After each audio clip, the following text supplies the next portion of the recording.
Peace, everyone. Let's talk about the message for today, the Cosmo as a reflection of you. The first card that came out in this beautiful reading is Sapphire. To me, Sapphire is speaking to our perception. Things are actively changing. There's been a lot of deep wounding on the collective spectrum, okay, where this has affected our foresight. This has affected our ability to actually see a bright future for many generations. This isn't just something that's on an individual collective spectrum. This is something that has impacted, ancestors, right? Because there has been this system to entrap the ancestors, us, all these beautiful souls coming through down to this earth plane experience and use you as fuel. And what's happening right now with this perceptual shift is us believing within ourselves, actively seeing the beauty within ourselves. And I feel like Sapphire is speaking to that. It's speaking to the aspect of us that has gained wisdom through life experience, through our soul's journey. And everyone is on a timeline, right, of what they're experiencing. This is collective energy, so obviously take everything as it resonates. Then we have the yoga card that came up. The yoga card speaks to being in the moment, being at peace within the mind and the body, making sure that you're doing the work to keep that harmony and that balance within. There's been a lot of chaos, and um, there's been a lot of chaos in the world. But what the number four, the yoga card, is actively reminding me of is, especially for women, working on the sacral chakra, working on our ability to receive, because that is our divine feminine gift from the creator, is our magnetics. And unfortunately, our magnetics has been convoluted, right? By people wanting to pollute the waters, by disempowering thoughts, limiting beliefs, trauma, coping mechanisms, things that never really belonged to us in the first place. And we have to cleanse the waters out. And as we're cleansing the waters out, because I know there's many of you who've been doing the work like myself, we also have to work on our ability to love ourselves and realize that what we desire can be brought to us. Now, if we're expecting something to land on our lap, you better be doing a lot of work for that to happen. But ultimately, we have to be aware of all different levels of consciousness and subconscious self. Um, the next card came out was baggage. So there's still, to me, especially for it to come right after the yoga card, and the yoga card speaking to me of like the sacral chakra, right, and working on receiving, there's still heaviness that needs to be unloaded. Now, this heaviness that I am picking up is, there are things that we are holding on to, right? I don't want to sit here and say, I'm getting the word self-imposed, right? But self-imposed because of trauma, right? Different things. We've been doing the work to clear things out, and sometimes there's aspects of us that want to hold on to, baggage because this is all we've known. And the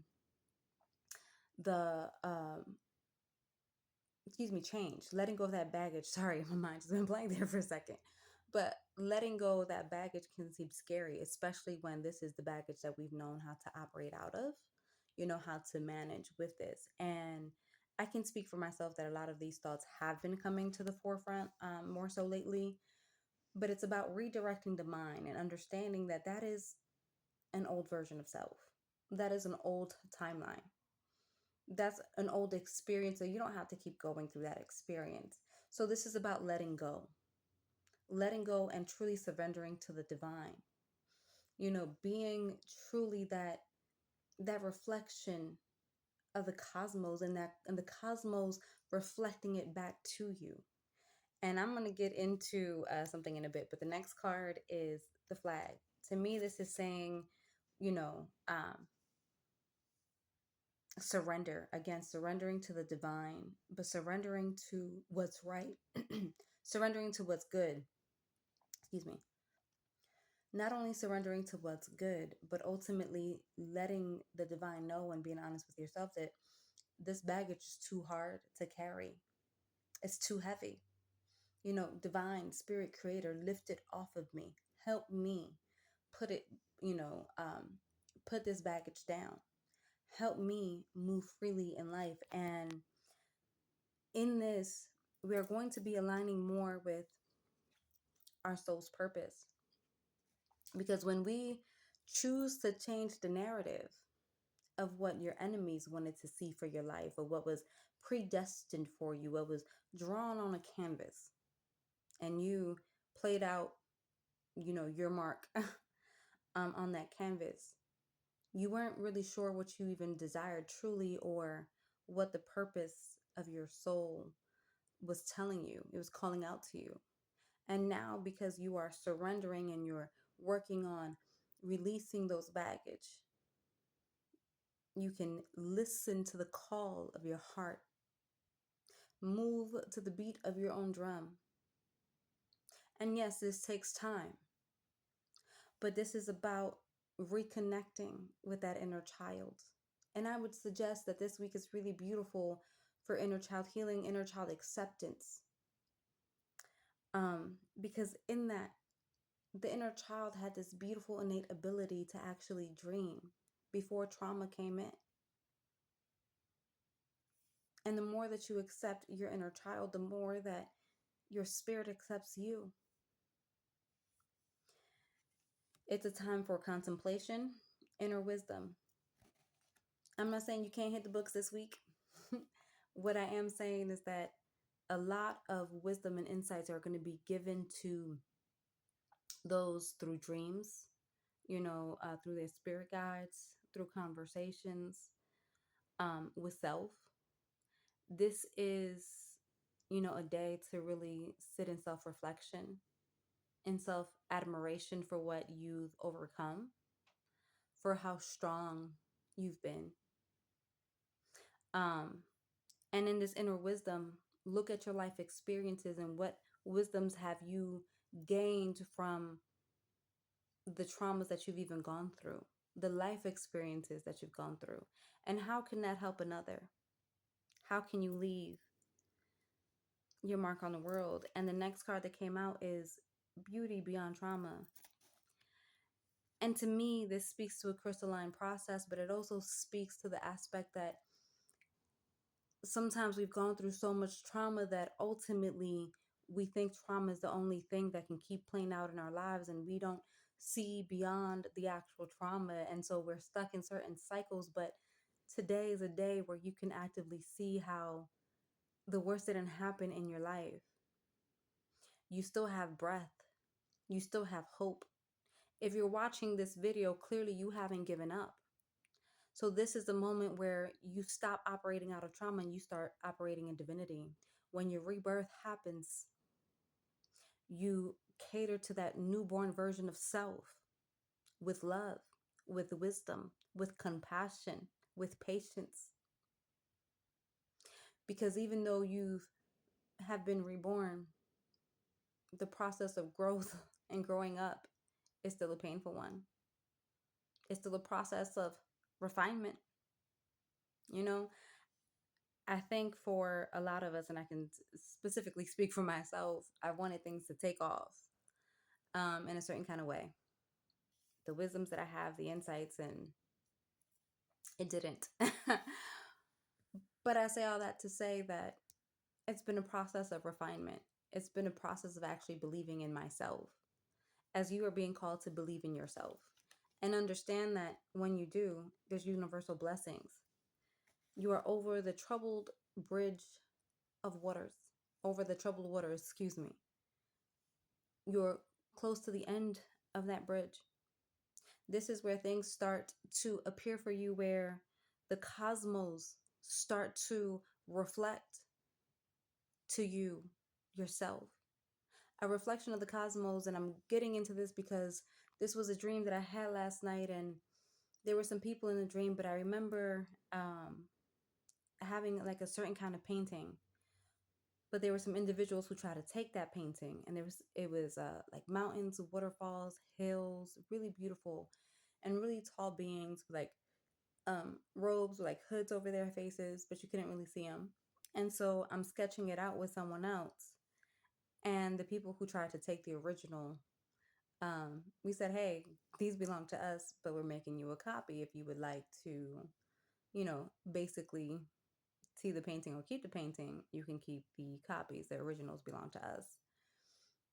And in that moment, and there was more that happened in the dream, but in that moment, everybody started rushing to the window, and they're like, look outside, look outside. And so then I'm climbing on with someone else. I'm climbing on these ladders, right? And I see like the galaxy, right? But it's not even the galaxy in a normal way. It looks like one of the beings from the painting. It felt like I was visited last night in the dream time. And but when it got to the face, it looked like it was like a very vibrant yellow, right? Think of like maybe a black hole with a whole bunch of lights around it. And really black hole is the wrong word, but it was black in the middle, and there was a bunch of like lights lit up around it. And it looked absolutely divine and beautiful. And I was waving to this being because I knew that it was one of the beings in the painting. And it didn't wave back, but I knew that it was acknowledging me back. And the way that it moved over the window, I knew that now it's a very crucial time that's happening in my particular life. And I do believe in the life of others, where the universe is starting to reflect us back. Our magnetics are starting to draw to us what we desire. This is the time where you show up for yourself. This is the time where you stop playing small and understand that what you want wants you too. What you want is looking to be reflected back at you to show you the heart that you have. But there's so many of us who've been playing small because we were made to believe that all we ever truly were and are is blood and bones and vessels of, veins, muscles, that we were so much, we are so much more than what we were made to believe. We go beyond the physical body and realize that there is worlds and universes within us looking to reconnect with us when we are willing to stop playing small and reclaim the position that was always meant for us. And in this, there are going to be others that are uncomfortable. In this, there are going to be people who want to imitate you. Listen, even the paintings, when I knew that it was ours and an original, I was like, you know what? You want a copy? I'll give you a copy. And it speaks to so much of how people try to steal blessings of others. But in all reality, they're never going to be able to take your blessings. And they can have a detailed roadmap to how you obtained it if they're willing to obtain their own blessings. But guess what? The fact that they were willing to steal in the first place and try to hide and take your blessings in the first place ultimately means that they, even if they have a full roadmap, they're not willing to do it right. Because if they were doing it right, they would follow the divine call of the all that is all within them, the internal compass, the internal map that's been given to them individually, so they can ascend to the greatness in their life. You've been working on your relationship with the Creator, and it hasn't gone unseen. It is time for the world to reflect back the beauty that you are, the cosmos. And as the cosmos are reflecting what is meant to be yours, if it's reflecting you back to you, prepare for a beautiful time. Take care from me in spirit.